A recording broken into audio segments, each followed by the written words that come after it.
WOCA. Ocala's information station, 1370 WOCA. Ocala.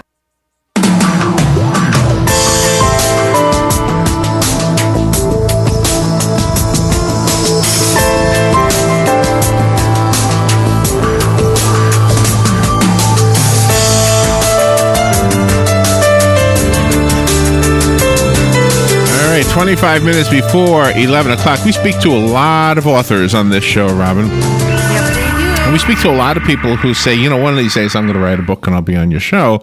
And then they'll say, but I just don't have the time right now. Well, I understand that completely. And there's a lot of things we do in life that take a lot of time to do, like writing a book. Takes a lot of time. A lot of, what's the word? Discipline, a lot of discipline, right? Yes. And those two things, writing a book or doing anything that takes a lot of time, and discipline, always require time. Our next guest has written a book. He's got a whole series of books actually featuring the detective Max Larkin. Got one of them is called Time Killer. One is called Lies to Die For. Miss Me is another one. And Todd Thiede. Did I say his name right before? Yes. Todd Thiede is the author of the book. He's on the phone, and he's, in addition to the books, and I'm guessing this from the publicity material that was sent to us, going to talk to us about how to actually squeeze out more time than you have. Not that you can lengthen the day, but maybe be more a better planner when it comes to the time that you do have. What to do with an extra hour a day is the question. Todd M. Thiede. Good morning, Todd. Good morning, Larry. Good morning, Robin. She'll be back in. I don't know where she went. Where are you right now? I'm actually in the Chicagoland area, just a little west of Chicago. All right. And I want to make sure we talk about the books, but I have to ask you something. In the notes that were sent to me for this interview, it says that Americans would be willing to pay, 58% of Americans would be willing to pay over $2,700 for an extra hour a day. Really? Where did that figure come from? It actually came from Time Magazine, and I think a lot of people pay a lot more for that extra hour, too. Yeah, really. But yet you say we can get that. See, I thought about this when I saw the question. I thought, how could I get an extra hour a day? Mm-hmm. Well, I waste time. I waste time on Facebook. So get off of Facebook, and I'll have an extra hour, I think. Everybody wastes time on Facebook. As a matter of fact, that's one of my best mediums that I use to publicize my book. So it's not a waste then for you because you're using it to market. That's very true. I actually met a lot of great authors on there, too. I'm actually a member of some good author groups and for good support. And it's really changed the way that everybody does everything in the world. But but on the other hand, let's think about this for a second. We drive cars. If we weren't driving cars, we'd be walking everywhere because we probably couldn't afford horses, and mine would probably die. So we've already got extra time. So it's almost like we've got surplus time. We can waste some by going on Facebook. Maybe that's why there weren't as many authors once upon a time. Nobody had a car. Yep. There you go. You can't drive and write a book at the same time. Well, that's one thing about writing, though, because writing is an extremely creative process. And a person, when you write, you have to be in some kind of environment that you can write creatively and not be distracted. Actually, one of the places I think about most of my stories is my car on my commute on the way to work. Mm-hmm. I do about a half hour to 35 minutes of commute every day, and I think of different ideas while I'm just driving along. And when I get to work, I'll jot them down on a piece of paper or in my cell phone. And when I get home that night, I'll actually write about what I thought about on the way into work. Oh, see, that's where your mind can drift. Yeah, when you're driving. Yeah, my mind drifts quite a bit, and my wife actually told me one day, she goes, after reading your books and after finding out what you actually think, I don't want to know what you think anymore. So let's be fair to the books. Tell us a little bit, and then I want to talk about the extra time. Tell me about Max Larkin. Max Larkin actually was, the last name is actually from my high school, Larkin High School in Elgin, Illinois, that I went to. Oh, wow. And Max is kind of a compliment of me and quite a few other characters I've had over the years in my head. And, a lot of people have voices in their head. Mine just seem to talk a little bit gruesome. That's all. But Max is the everyday guy, 28, 29 years old, a little out of shape, a little confused at some points in his personal life, and he just really enjoys what he does. He lives in a small town in Rockford, Illinois, which actually is a real town right outside of Rockford. I've actually been there and did an autographed book signing there at their local library. So it was actually... Max, yeah, go ahead. Oh, I didn't mean to interrupt you there. Do you have like police background at all, or do you study what a detective would do? No, actually, I did not have any police background at all. I didn't study or anything like that. I watch a lot of crime shows. My wife and I would like to enjoy like CSI, SVU, and stuff like that. She usually gets mad at me though because I've actually got a pretty good intuitive mind, and I figure out most of the cases before they do at the end of the show, and she gets mad because I tell her exactly what I think, and she's like, "Damn it, stop doing that." You know, when you have an idea, a really good idea for something you would never do in your real world, like murder, for example. Yeah. Or not, maybe not murder itself, but how to get away with it. If you've been like, oh, you know what somebody could do. I mean, you would never use that information, but to parlay it into a story is a very smart thing. Mm-hmm. Because I'm guessing we all do this. How would you get away with something, right? Right. You kind of devise the way. There's, I guess what Robin says, we all have a little larceny on our souls. So. Yes, we do. But you parlay it into a story. Actually, yeah, the first chapter of Time Killer was based on a dream I had on my honeymoon. I guess you could say it's a nightmare, not a dream. But I actually woke up and I jotted it down real quick on a piece of paper while my wife laid next to me. And then when I woke up earlier before her, I actually started typing it out on my computer because I had my laptop with me. And by the time she woke up, I had the first chapter already done, and I handed it to her, and she read through it. And she goes, "Wow, that's actually a really scary, interesting story." I said, "Yeah, you wouldn't believe it, but I had that dream at 2 o'clock this morning." And to this day, she still gives me a hard time about starting a murder mystery on our honeymoon. That's wonderful that she shares your passion. I mean, there are a lot of couples. One spouse has their own passion. The other spouse has their own passion. And it's hard for them to share each other's love of whatever it is they're passionate about. My wife actually is very passionate about, she's a musician. She actually plays piano. She's learning guitar right now. She said yes to me yesterday she wants to get the cello next. And she teaches piano part-time. She's also just 2 years ago, got her PhD in psychology. At first, I thought she married me just to finish that paper, but now we're still together, so I guess it's okay. So how do you find the time to share the time with each other if you're both in different directions? Well, actually, one of the best things that's ever been invented on the computer is called Dropbox. Oh. Whenever I type something out, I can put it in Dropbox, and then when she goes to her earliest convenience, she can actually look at it. And she's my first editor, I guess I would say. She reads through everything, makes sure that my sentences make sense, and she makes sure that my story makes sense, because as I think of it, I just write it out, and I don't really follow punctuation. And she actually looked up in the dictionary, here's what a comma is, here's what it means, and here's what it does for me. And that's helped me quite a bit too. But like I said, she's my first critic, and she's my best friend. You know, and anything that we can do together is great. She's the one that pushes me. It took me 3 years to write Time Killer, and it would have taken a lot longer had she not pushed me a little bit harder. Is Time Killer the newest of the books? Time Killer is actually the first book. That one is the one that started on our honeymoon and finished up about 3 years later. Oh, okay. And so how long have you been married? That'll give us an idea of how long the book was. It'll be 5 years this June. Oh, wow. And when you're driving with your wife, are the ideas coming and you're really not listening to her? Yeah, right. No, when I'm driving with my wife, I'll actually have certain ideas, and I'll just blurt them out in the middle of a conversation. She goes, "You know, we weren't talking about that, but okay, we'll talk about your thing." Well, we had an author on once before, and he said that sometimes when he's driving with his wife, she'll say to him, "I'm not even going to bother because I can tell you're writing a book right now." Yeah, right. Yeah, it's kind of funny. We need to take a little break, Todd, so let's do that right now before we run over time, and then we'll be back to continue our conversation with Todd Thiede. I want to find out specifically what the storylines are in the books, but then also we'll talk about the extra hour a day ideas, and we'll do that when we come back. We'll do that right now. We'll take a break and be right back. This is News Talk. This is The Source, WOCA.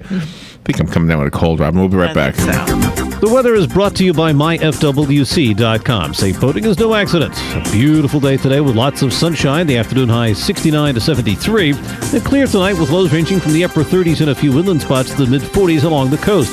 Tomorrow, a pleasant day with plenty of sunshine. The high 70 to 74. Wednesday, partly sunny. High 69 to 73. From the Florida Weather Center, I'm meteorologist Joe Lundberg.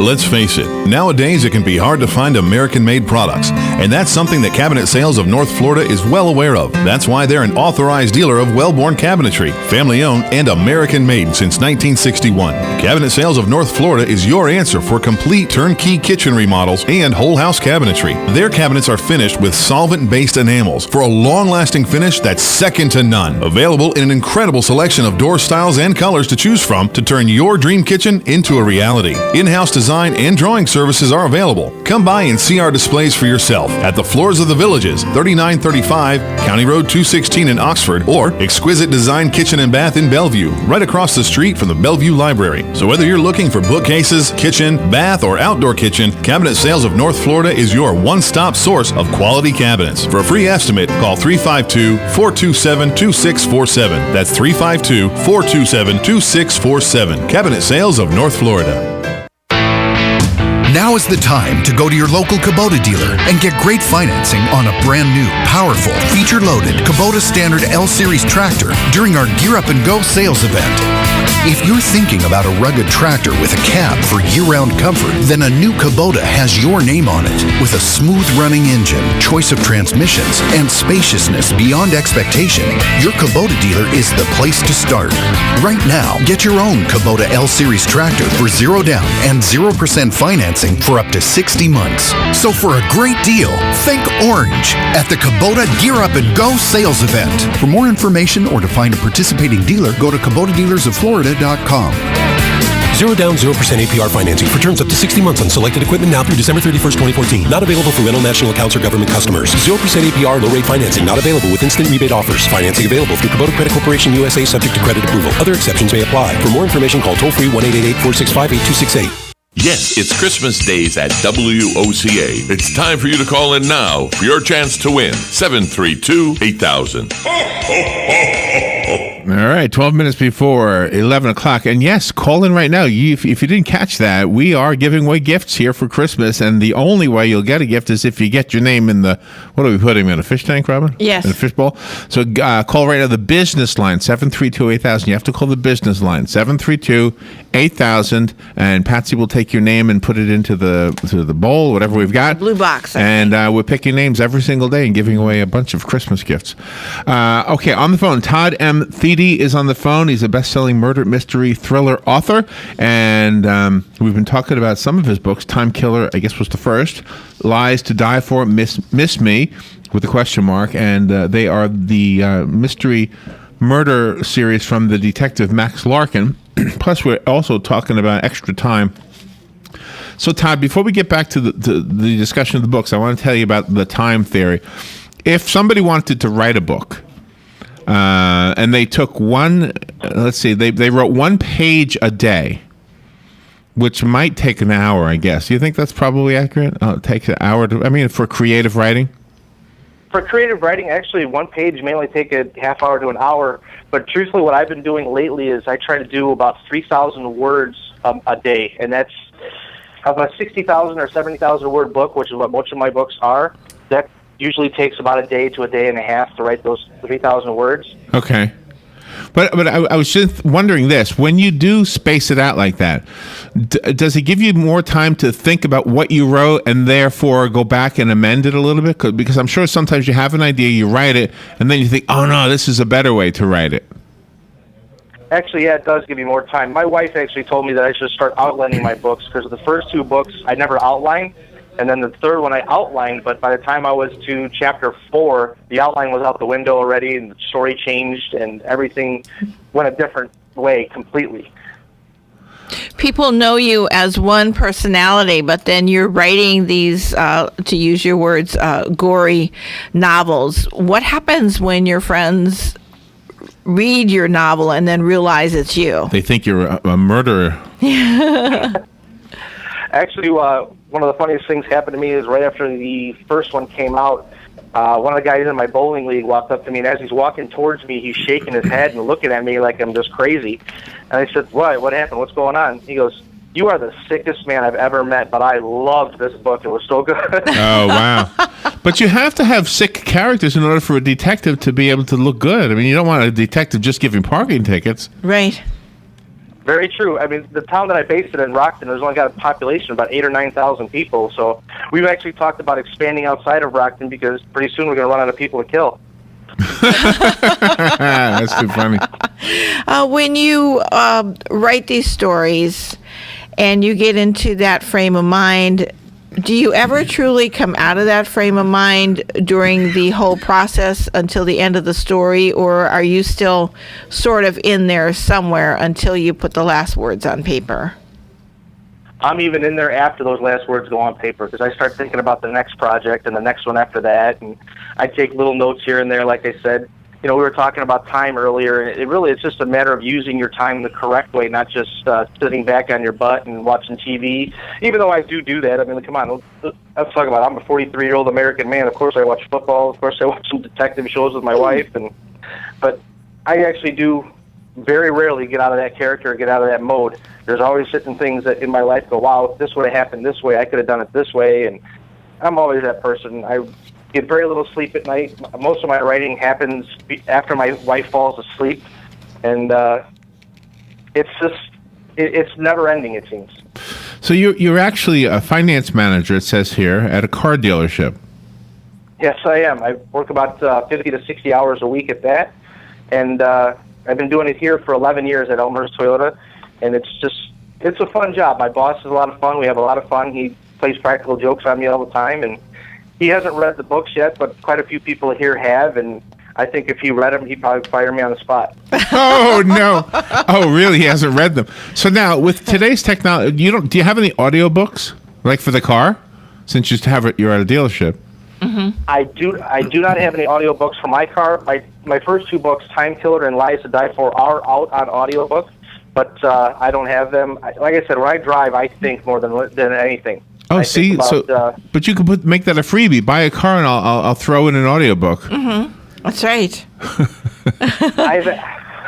I've actually tried to separate that from my office. I don't talk about my books when people come in here because I think it's a conflict of interest with my company, and I don't want I see. my boss. Yeah, right. But I will say this. I've had a couple of people come into my office and go, wait a minute, I know that name. And they go, wait a minute, I know your face. You wrote this book. Oh, my God. And I've had people come up and stand beside me behind my desk and take a picture, and I've had to sign. People brought books back in for me to sign and stuff, but that's... Oh, no. Oh, wow. Well, and the more time that goes by, the more that'll be true. Mm-hmm. Well, I certainly hope so. I certainly hope people don't get sick of my writing.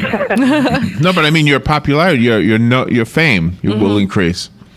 Well, I hope that's true, too. Like I said, I had it actually happen at a Dunkin' Donuts one Sunday morning. I went and picked up donuts for me and my family, and the girl goes, wait a minute, you know you have the name of an author that writes murder mysteries? I go, actually, that's me. And I pulled it up on my cell phone, and she goes, oh, my God. And she freaked out and had me sign a napkin and take a picture with her, and that's kind of neat. Isn't it great? I mean, books are the one thing that an author has no way of knowing whether somebody is a fan or not, because they don't often recognize you. Yeah. Like if you were a movie star, they'd see you right away. And this happens to authors all the time. They're very well known, unless they happen to be like a Stephen King, and his face gets out there all the time.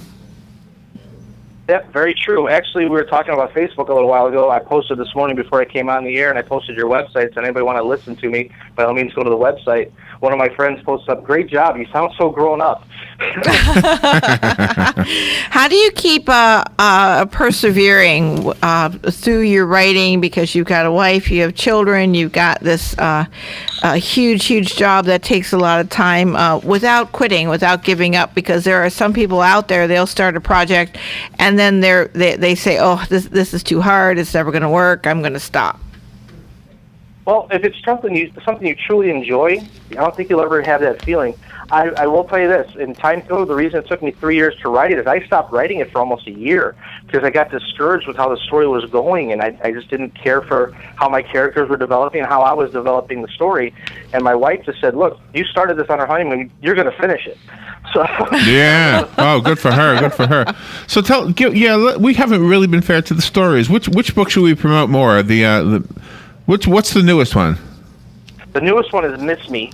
It's actually it went off the murder line. It actually went with the SVU type story where it was a serial rapist. But The Lies to Die For is probably the one that I've gotten the most publicity for and the most information from because that actually hit #1 on Amazon in a murder mystery category in both July and August this past year. Oh, wow. And that's actually the one that people refer to most. Time Killer obviously sold the most because it's the first one in the series, but I think Lies to Die For is some of my best writing, and Miss Me is actually pretty well too. And it's only been out for about a month and a half though, so it's still picking up steam. The books. Do you have a website for your books? I do. It's toddthiede.com. TODDTHIEDE.com. All right, and Robin already put it on the guest list. So for those who want that, just go to the guest list for WOCA and you'll see it. And Amazon obviously is a great place to go as well. Yeah, Amazon, Barnes and Noble, just about anywhere you can buy a book, you can find mine. When children come home with projects from school, the teacher has to emphasize that they need to do the majority of it and that the parents can help. When your children come home with a creative writing assignment, it might be very difficult for you to keep hands off and just guide them instead of trying to write it for them. Actually, when my daughter actually started writing some stories and books, she's 14, and I've read hers, and I talked with her about it, and I said how she has to expand certain ways and do certain things to make things a little bit more realistic. And she's like, I don't care about realism, Dad. We're talking about a vampire story, which, of course, every girl 14 wants to read. Right. Yeah, I'll never get that. I'll never understand that whole thing. I don't get the pirate thing either. Yeah, but boys are into dinosaurs. That's true. But I do get that. Stories. I do get the dinosaurs, yeah. Do you believe in writers' groups and writers' workshops? I have not gone to any writers' workshops or anything, but my writers' group, like I said, I have a group of authors that are very, very supportive. I actually invited one of my old high school friends into that group, and now she's becoming a very good selling author, and it's only about 50 or 60 of us, but we talk a lot and we bounce ideas off each other, and that's all on Facebook as well. So how do you and other members of your group keep your objectivity without hurting somebody's feelings? Yeah, that's got to be rough. Actually, we're pretty brutally honest about it. We just say, hey, look, you should have done this, and this. You need to get a better editor, and you need to fire this guy, or something like that. Oh, so you blame it on the editor. But what about the content of the story itself? When it comes to the contents of the story, they're actually, like I said, very brutally honest. One guy told me that he did not like my book at all, and he told me why, and I said, okay, I understand that. And everybody's going to get bad reviews, whether it be from friends, neighbors, or regular people. But you know what I don't like about Amazon with the star system is that you can read the bad reviews. Well, you can read the reviews sometimes, and it'll have 3 stars. Let's say you say 3 stars. That's kind of fair to middling or whatever. Right. And then you look at the 1 stars and read what they wrote, and sometimes they'll write, it took 3 days to get here and I had overnight delivery. Well, that's not fair to the author. No, it's not. 3 days. Have you seen this where people will give it a bad grade for the wrong reasons? Yeah. I actually got a 1-star review that said, I didn't read the book, but I hated the cover, so that was enough for me. Oh, you're kidding. Oh, and that brings the whole thing down. That brings the whole average down. Yeah. Yes, it does, and yes, it did bother me a little bit. That is crazy. Yeah, that'll drive you nuts. Well, Todd, thank you so much for being on the air. Are you self-published? I am on the last 2 books. The first one, Time Killer, was done through a division of Penguin Publishing, but the last 2 I did through Amazon because I have more control that way. Okay. And one of the things I'm enjoying about doing this is I mentioned my old high school, Larkin High School in Elgin, that I named my character after.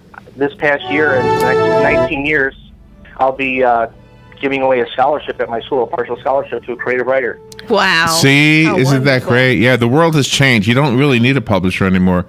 Well, you do, but I mean, you can be it. You can be the publisher. Yes. Todd M. Thiede, I'm sorry. Thank you so much for being on with us today, and good luck with everything, and come back with the next book.